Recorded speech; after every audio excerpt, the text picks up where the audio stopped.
जय माता दोस्तों, कैसे हैं आप लोग। आशा करता हूँ आप लोग अच्छे होंगे, स्वस्थ होंगे, मस्त होंगे। माँ भगवती आप सभी का कल्याण करें, आप सभी का मंगल करें।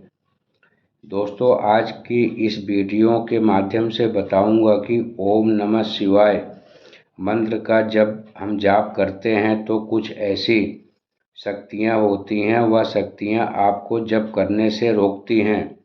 और कई बार भक्तों के साथ में साधकों के साथ में ऐसी कुछ शक्तियाँ उनके साथ शारीरिक संबंध बनाना चाहती हैं, सपने में आकर उनके साथ संबंध बनाती हैं, जिसके कारण भक्तों का साधकों की साधना खंडित हो जाती है और वह अपनी साधना में आगे नहीं बढ़ पाते। जी हाँ, यह बिल्कुल सत्य बात है और इस विषय पर आपसे खुलकर चर्चा कर रहा हूँ और आपको खुलकर बता कर रहा हूँ। भक्तों के साथ साधकों के साथ ऐसी घटना घटित होती है।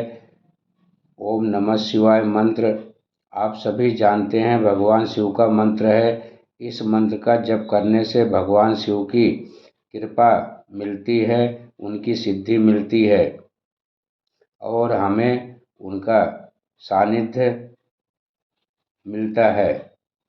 धर्म अर्थ काम मोक्ष की प्राप्ति होती है। लेकिन ऐसा फिर क्यों होता है? कुछ शक्तियाँ साधकों के साथ गलत करती हैं और उनको साधना करने से रोकती हैं। आज मैं आपको बताता हूँ। जब भी आप किसी शक्ति को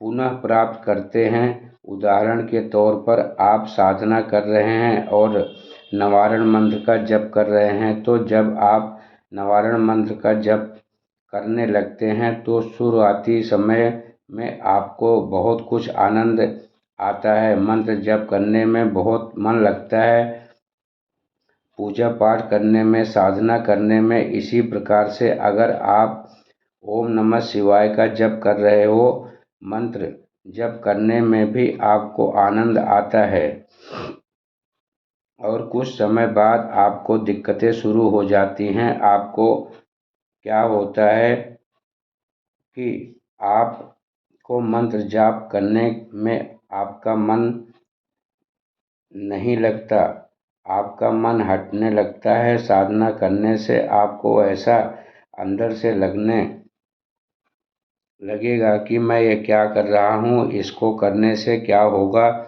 मुझे इसको करने से अच्छा नहीं है कि मैं कुछ और काम कर लूँ। मंत्र जप करने से क्या होगा, पूजा पाठ करने से क्या होगा, आपको बहुत दिक्कतें होना शुरू हो जाएगी। आप बीमार पड़ सकते हैं। कभी आपको सिर में दर्द होगा, कभी आपको पेट में दर्द होगा, कभी आपको बुखार भी आ सकता है, कभी आपको बेचैनी होगी, घबराहट होगी, उल्टी होगी, आपके मन में गलत विचार आएंगे, आपको गंदे गंदे सपने आएंगे, गंदे गंदे विचार आएंगे और आपके साथ में गंदी गंदी हरकतें भी होंगी और यह सारी क्रिया कुछ दिनों तक चलेगी, आपके साथ में काफ़ी समय तक चलेगी। कुछ भगत भगवान की भक्ति छोड़ देते हैं, मंत्र जप छोड़ देते हैं और मंत्र जाप जब बंद कर देते हैं और जैसे बंद करेंगे उनके साथ सारी चीज़ें ठीक हो जाती हैं। दोस्तों, होता क्या है, जब भगवान तक पहुंचने की कोशिश करते हैं तो कुछ नेगेटिव शक्तियां, कुछ गंदी शक्तियां हमें भगवान तक पहुंचने के लिए रोकती हैं। इसीलिए रोकती हैं कि सभी शक्तियों को आदेश है कि मुझ तक कोई न पहुंच सके और मुझ तक पहुंचने के लिए परीक्षाओं से गुजरना पड़ता है। इसीलिए यह तामसिक शक्तियाँ, नेगेटिव शक्तियाँ आपको पूजा करने से रोकती हैं और पाठ करने से रोकती हैं, मंत्र जप करने से रोकती हैं और इनका काम यही होता है आपको साधना करने से रोकना। और आप लोग कभी निर्जन स्थान पर बैठकर पूजा पाठ या मंत्र जप करोगे, हमेशा आपको आपके गुरु बताते हैं, मैं भी आपको बता रहा हूँ कि जब कोई भी साधना की जाती है तो एक सुरक्षा घेरा बनाया जाता है। और उस सुरक्षा घेरा क्यों बनाया जाता है कि इसलिए सुरक्षा घेरा बनाया जाता है कि आपकी पूजा पाठ में, मंत्र जप में विघ्न न डाले सकें और आपको पूजा पाठ करने से ना रोक सकें। हमारे आसपास तामसिक शक्तियाँ, भूत प्रेत, जिन, खबीस, बैताल, भूत प्रेत, बहुत सी शक्तियाँ विराजमान रहती हैं। जब वह देखती हैं कोई साधु, कोई संत भगवान की भक्ति कर रहा है, भगवान का भजन कर रहा है, तो जब वो कोई भक्त भगवान की पूजा पाठ करता है तो उस साधक को बहुत सारी ऊर्जा प्राप्त होती है। मंत्र जाप से उसकी कुंडलिनी भी शक्ति जागृत होने लगती है। ये जो तामसिक शक्तियाँ होती हैं, ये नेगेटिव शक्तियाँ हैं, इतनी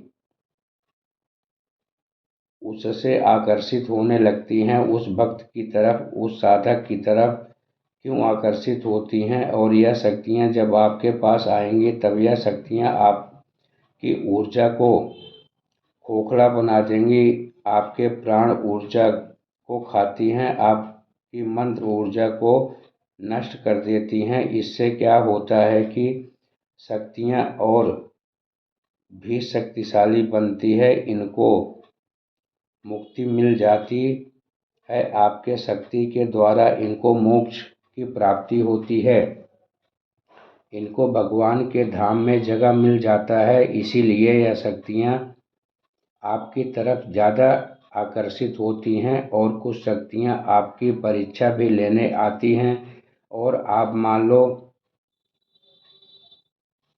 जैसे किसी से मिलने गए हैं तो आपको इंटरव्यू देना पड़ता है, उसी तरीके से ये भगवान शिव की अप्सराएँ, भगवान शिव की योगिनियाँ, ये सब आपकी परीक्षा लेती हैं। इसी प्रकार से ब्रह्मा के स्वामी हैं, सारे सृष्टि को चला रहे हैं, जगत के साम्राज्य को चला रहे हैं, समस्त प्रकार की जीव जंतुओं का पालन कर रहे हैं, संहार संहार कर रहे हैं। उन प्रभु तक पहुँचना इतना सरल नहीं है। उनके द्वारा बनाई गई शक्तियाँ इस धरती पर हजारों विचरण कर रही हैं। जो भगवान के भक्त हैं उनकी रक्षा करना, भगवान के भक्तों की परीक्षाएं लेना, अगर कोई भक्त परेशानी में है तो उनके संकटों को दूर करना, उनका मार्गदर्शन करना, उनको मोहित करना, उनको आकर्षित करना, उनको साधना से भटकाना, मतलब कि आपको हर तरह से परीक्षा और परीक्षा लेती हैं और सहायता भी करती हैं, आपकी साधना में विघ्न डालती हैं, फिर आपकी परीक्षा लेती हैं, फिर वही शक्तियाँ सहायता करती हैं। ऐसा नहीं है कि आपकी भक्ति देख लेती हैं, आपका समर्पण देख लेती हैं, आपका उद्देश्य जान लेती हैं कि आपका मुख्य उद्देश्य क्या है, तब वही शक्तियाँ आपके ऊपर कृपा करने लगती हैं। तब वही शक्तियाँ आपकी हर प्रकार से रक्षा करती हैं, सहायता करती हैं। और ऐसा नहीं होता कि आपने सीधा मंत्र जाप किया, मंत्र जाप किया और माता काली आ गई या माता दुर्गा आ गई। उनके नीचे बहुत सारी सेवकाएँ होती हैं, यक्षिणियाँ होती हैं, बहुत सारी योगिनियाँ होती हैं, पिशाचिनियाँ होती हैं। उन सभी से होकर आपको गुजरना होता है। उनकी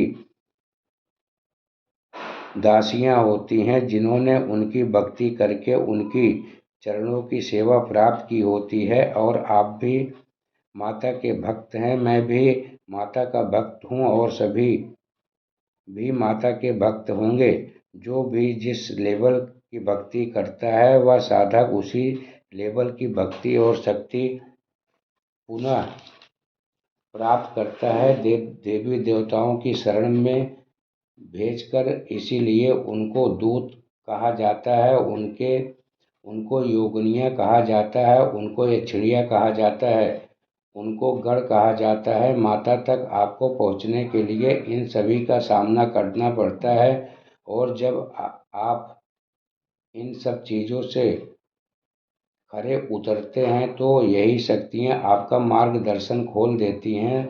तब सीधे माँ भगवती से सीधे साक्षात हो जाता है। इसीलिए तंत्र के क्षेत्र में गुरु का होना बहुत महत्वपूर्ण होता है। जब गुरु कृपा होती है, इष्ट की कृपा होती है, माता पिता का आशीर्वाद होता है, तो कुल देवी कुल देवता का आशीर्वाद होता है, पितरों का आशीर्वाद होता है, तो सारा ही मार्ग सरल बन जाता है, शक्तियाँ सहायक बन जाती हैं। और तो यही कारण है, जब भी आप ओम नमः शिवाय का जाप करते हैं या नवारण मंत्र का जाप करते हैं, तो आप साथ आकर कुछ शक्तियाँ आपके साथ संबंध बनाती हैं। आप को गलत गलत हरकतें करती हैं, मन में गंदे गंदे विचार आते हैं, गलत चीज़ें आपके साथ होती हैं, लेकिन आपको घबराना नहीं है, परेशान नहीं होना है। बस आपको भगवान पर भरोसा और विश्वास रखना है।